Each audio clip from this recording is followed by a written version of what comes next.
Hey folks, so I'm sitting out here and I've been thinking about this feeling, this emotion that pops up from time to time, and it was something that used to hit me pretty hard in the early days after my accident. And it's this feeling of inadequacy, feeling like I'm not good enough. And that's a pretty understandable feeling to have since I've lost the use of my body. And you know, for a long time I'd sit and compare myself now with the life I used to have, and that caused some pretty severe depression. But I know that I'm not the only one that feels that way. I know that probably there are millions of people today all around the world that are feeling like they're not good enough, and that got me thinking, like, what is this enough that we're trying to live up to? Like, what is the standard and where does it come from?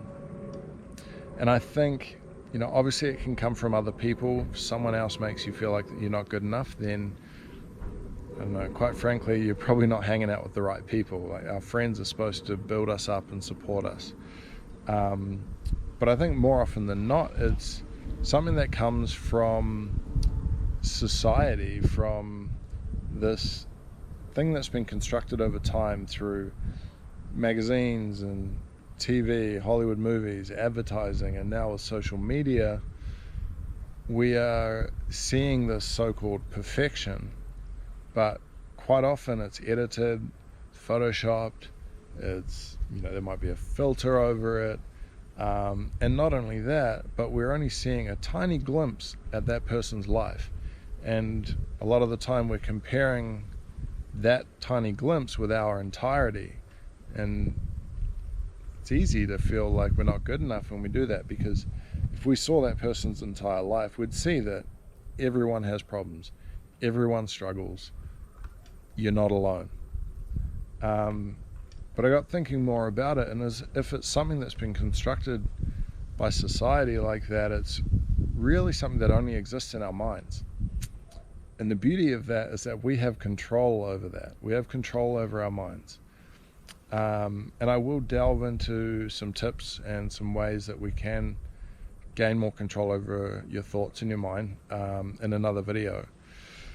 But, when we're depressed and we're feeling down, we can go for a run or go to the gym and release some endorphins, and that makes us feel better. But the truth is that's just a mask. True happiness really comes from within, and we need to start by thinking about our mental health. So I think a lot of the time our happiness can be affected by comparisons. If we're sitting back and comparing ourselves against others, well, that person's got a better job, a nicer car, a bigger house, more money, more followers. It's easy to start feeling like we're not good enough, like we're inadequate.